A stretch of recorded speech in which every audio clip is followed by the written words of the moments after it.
The movie is Skinamarink.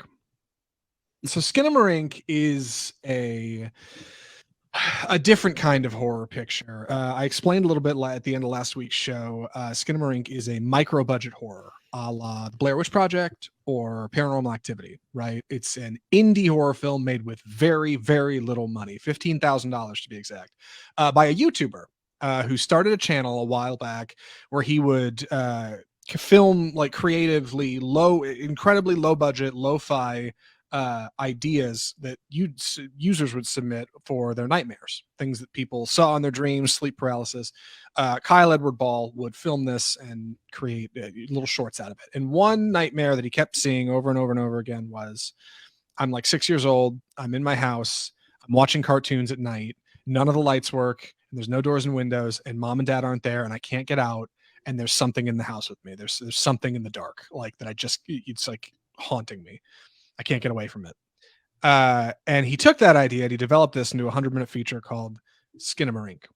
Skinamarink plays at the digital portion of, I think, South by Southwest Film Festival, and causes quite a stir. But because it's the digital portion and not actually physical, somebody rips it off and puts it online and creates a bit of a pirate loop for Skinamarink, where people start talking about it and then they post a link to it, and somebody else says, oh, I've got a link for it right here, and it passes on Reddit and starts moving through Tumblr, and somebody sets up a Google Drive for it. Before you know it, Skinamarink is getting passed all over the place.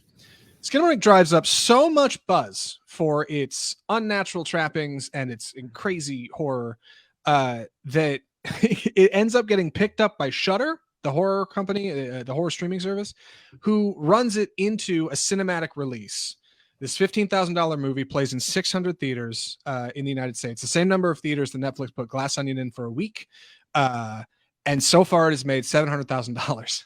A horror film that would not have been what it is without the piracy of people stealing it and would not have the buzz that it has without what's happening in it. So with all that, and that's way too much intro, let's talk about Skinamarink. Skinamarink is a horror film about two young boys, or a young boy and a young girl in 1995, whose father goes missing. And while in their house at the dead of night, all of the doors and windows begin to disappear. And slowly they begin to find that there is something lurking in the darkness with them that they can't get away from. Some kind of unseen evil, some kind of unseen horror. It is an incredibly low budget horror film that takes really creative strides to be scary and different by just kind of using very still shots, very thick film grain, very clever sound design, and a whole lot of ambience and tone to develop a feeling of like being trapped in the darkness in your theater. People have said you should watch it best at home alone. People have said maybe it plays best in a theater.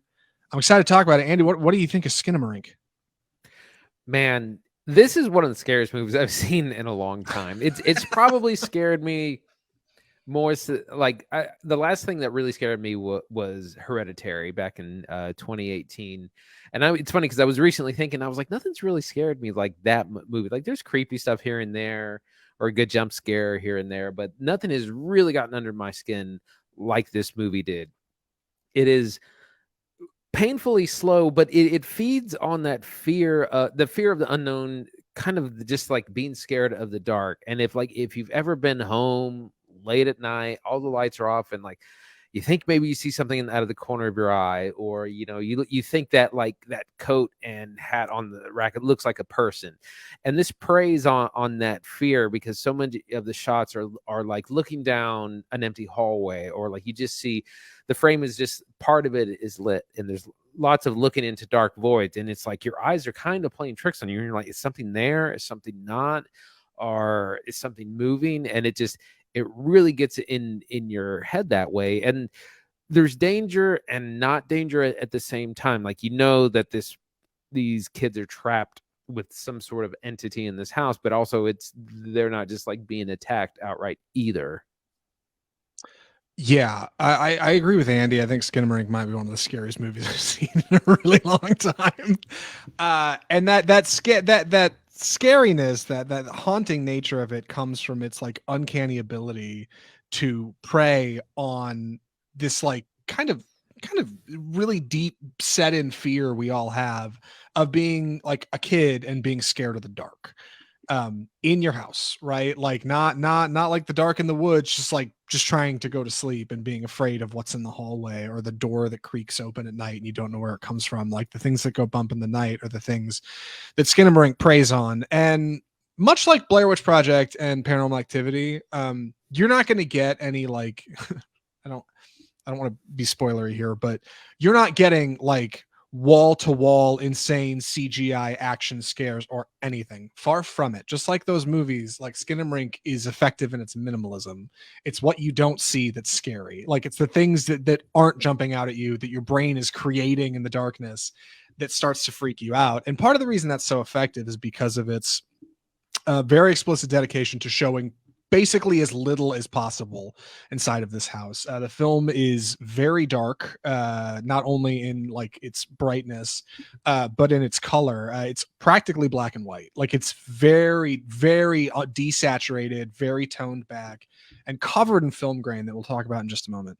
Uh, and often the camera is not moving. In fact, the dedication to not having any kind of moving camera is very explicit. The camera is usually very solid. It's just set on a tripod and it'll be set low in the house, low in a hallway, low in a room, and looking up usually, like a kid would be, right? Like looking up at a hallway, looking up at the ceiling, up the stairs, up at a light switch that you're going to try to flip on. And often there's no movement. Nothing will happen. There are the whole swaths of this movie where it's more akin to a slideshow than it is to a movie. Like really, the soundtrack is pretty persistent. You'll usually get some sweeping of music or the television or maybe some dialogue, but that all comes like the visuals at the expense of a very thick soundtrack full of film grain. Like that the film grain in Skinamarink is as much a character as like the house. The noise of it, the static covers the entire film. I don't know if it ever goes away. Maybe it does. But from the first frame to the last, you are hearing this dense static that everything runs under or over. And you have to see this like 7 layers of After Effects film grain that they laid on top of the screen in everything. It's so thick and it's like this kaleidoscope kind of look, at least up on the screen for us, like where it just kind of turns in on itself. And you constantly have this like illusion of very small motion through the film grain while on screen nothing is moving. And that means when you're looking into the darkness down a hallway, it's like you can almost see stuff down there and your brain fills it in with what you think might be in the darkness. And they do that for 100 minutes. Yeah, part of what's so effective is that there's just so much tension throughout the entire movie. I mean, it's like 20 minutes before something really significant happens, but there's all this just like staring into the dark and moving around the house. You kind of you're oriented a little bit. There's like a downstairs where there's this TV on playing old cartoon reruns. There's the stairs that has this weird wood paneling, and then there's the bedrooms upstairs. And so you're moving kind of between these three places, but it just gets in your head of like, is there something there? And is there something there? And it's the thing is, it stayed with me after the movie. Like I got home, immediately had to turn on all the lights. Immediately had to I was like, is the Skinamarink in my house? Is he in my apartment? Right. And into the next day, it was just like, I was getting creeped out in my own place, and like it's been a long time since a movie did that. Yeah, Skinamarink is effective, especially for those of us at home in the United States, because it's filmed at like a standard Midwestern, like mid-colonial 90s home. It's not particularly special. In fact, the director Kyle Edward Ball shot it in his parents' house, the house he grew up in.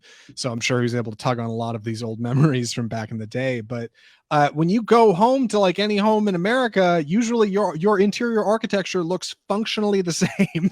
So when you turn off the lights in your house and you look up at the corners of the walls and down hallways, like you're seeing Skinamarink. The only thing you're missing is the film grain. But boy, it really does have this kind of haunting effect, because not only does it spook you out of the dark, but like the very scenes you're seeing or not seeing this strange thing in is your house.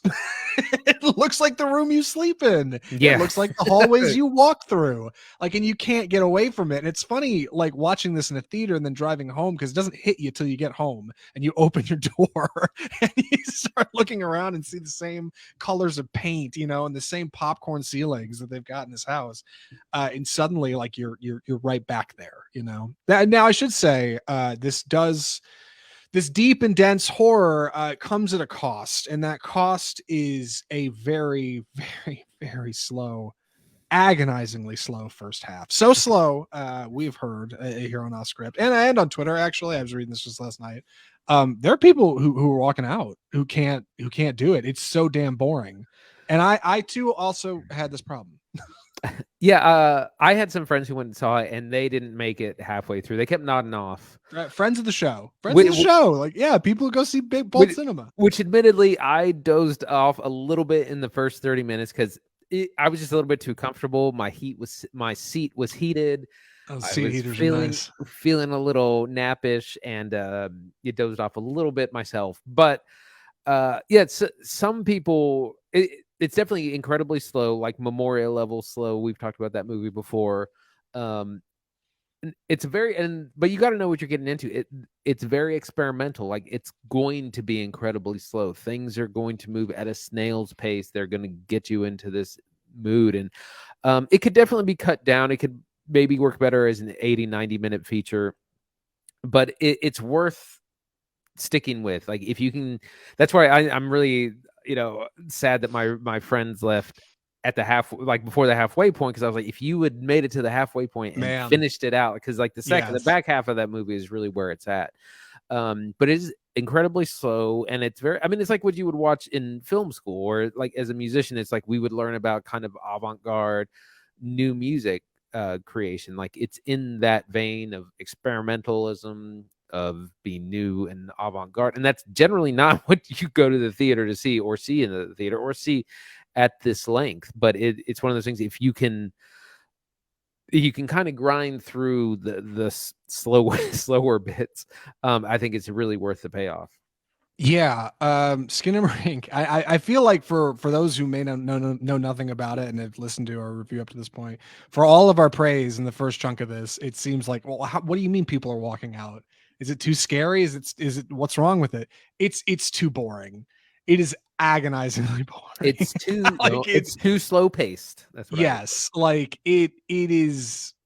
I mean, I also think I dozed off at one point, probably fully, like for a minute or two, and then woke back up in the theater. I was getting sleepy eyes. I got a cozy seat. It's the end of the day. And you'd think, like, how do you get lulled to sleep by a movie that's so scary? How do you get, how does this happen? And this is something I've been pondering since I saw this movie. Like, why wouldn't you cut that down? Like, it doesn't need to be 100 minutes. It's an IFC midnight label film. Even like this could be 70 minutes and still technically run in 600 theaters. You don't have to hit any kind of limit. Why is it so long? Why is it 30 minutes longer than it needs to be? And I keep wondering if it's intentional, if the idea is to disarm you, right? Like these kids in this house at night, the idea is that, okay, things aren't so bad and the TV's on and you can just start to kind of drift off. But then things start to happen. Like, and as you start to kind of rouse in your seat, like suddenly things aren't right and things start going wrong. A window's not where it used to be. A door's not where it used to be. And you strain so much to see not only like what's not there, but even what is. I mean, you never even get a good look at the kids in this movie. You never see mom and dad's face. If anything, they're like the parents in Peanuts, right? Like you just see like the knees down. Sometimes you'll just see like a corner of a kid's head, or like, a hand like on the bed or something. Like, you really don't get anything, and your brain's got to work in overtime to put it all together. And by the time you get to the end of Skinamarink, like, if you aren't rattled, man, I like you're made out of stone. Because it really does. God, like, yeah. It lulls you into this feeling of like, this isn't that bad, I'm okay. And you're even bored by the time it turns up the heat. And like, man, I can't, I don't know. It's either bad editing or it's by design. part of it is it's not just that it's long and that it's slow. It's also not how you would. It's not like a normal narrative film would be, where you introduce your characters, your A plot, B plot, conflict, antagonist, villain, work through. Like, it doesn't really have any of those, because it's all about the feeling of a nightmare, a feeling of waking up in the middle of the night and feeling like you're alone. And so, like Zach was saying, we don't really get we don't get introduced to our characters. We just know them as mom, dad, daughter, son. Like we said, we don't see anyone's face. We just see, we see people's legs most of the time, a lot of feet.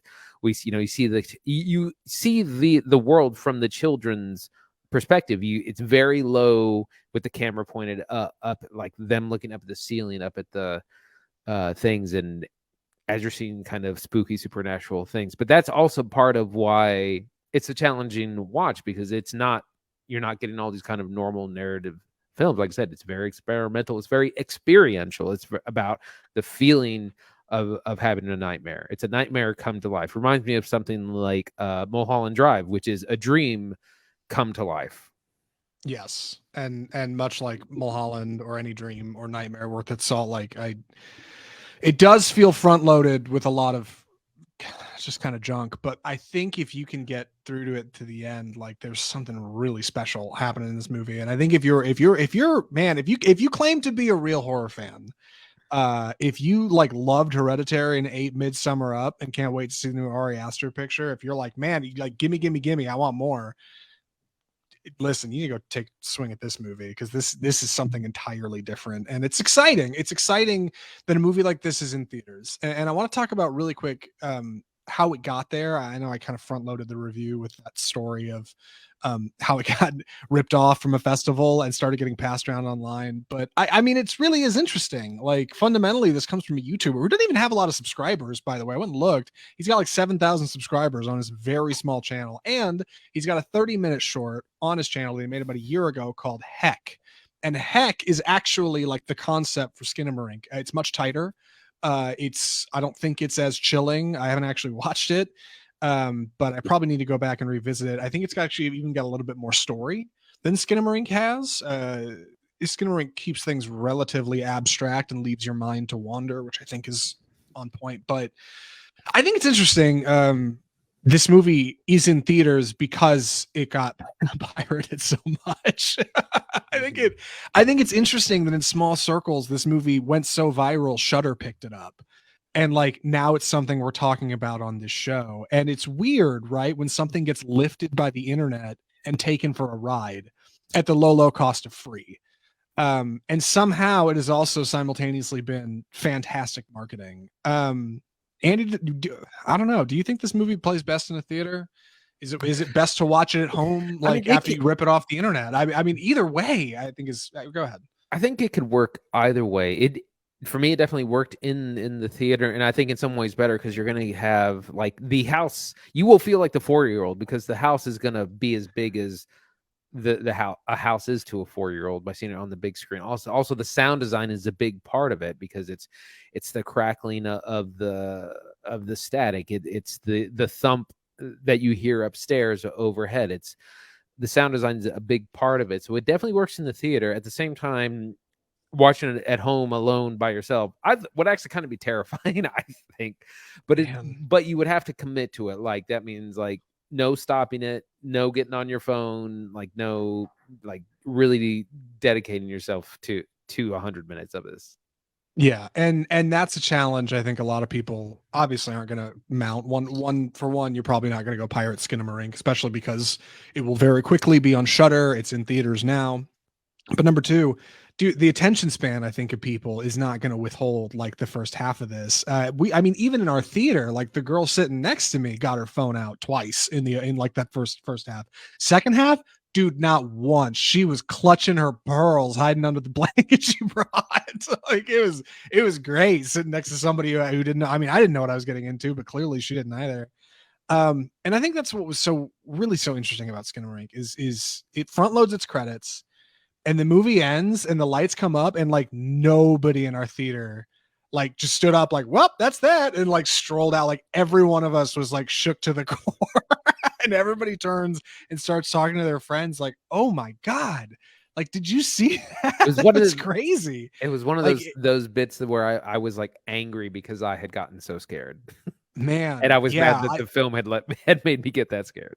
yes. I wonder what other horror creatives in the space are thinking about this movie. I'll bet Jason Blum is like itching to talk to Kyle Edward Ball.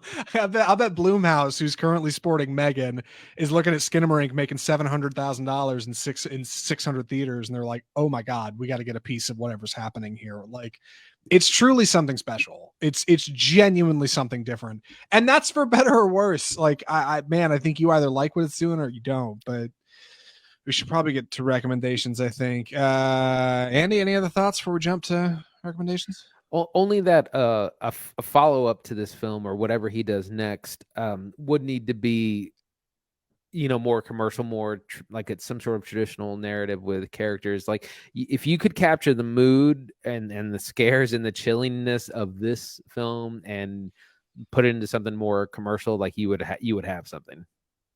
I know. Like if you ran this like in October, oh my God, people would be so spooked, like walking out of the theater during spooky season. Like, I think there's really something special here. And with that, we should get to it. Andy, would you recommend Skinamarink? I would recommend it to fans of horror, hardcore fans of horror, and to those who seek out bold cinema. Uh, like I said, it's very long, or it's not very long. It's 100 minutes, and it's incredibly slow, and it's very like you have to really be with it. You got to pay attention. It's experimental. It's experiential. Uh, it's unlike anything I've ever seen. It's not going to be for everyone, but I think if you know what you're getting into and you know what kind of film it is, I think you'll have a much better time. Like if you would have walked in blind and you just think you're going to see a regular horror movie, definitely kind of be angry you went to see it. But I think people who are looking for things that are new and different, I think it would behoove you to find a screening and get through it.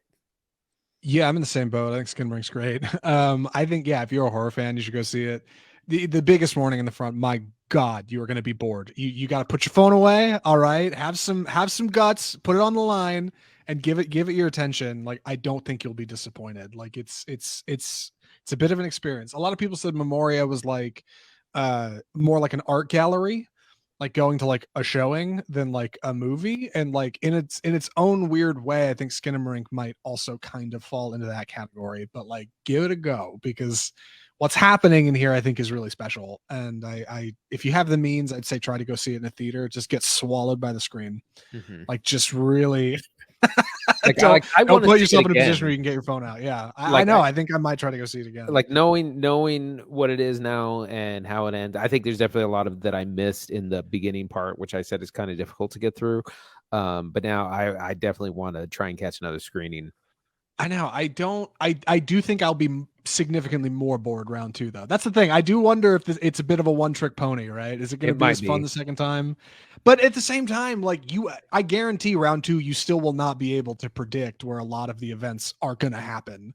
Like, because it's just a lot of long segments of like not a lot happening. And that's what disarms you. Like, before you know it, you're right back in it. But yeah, I think I might want to go see it again as well. With that, we should move on.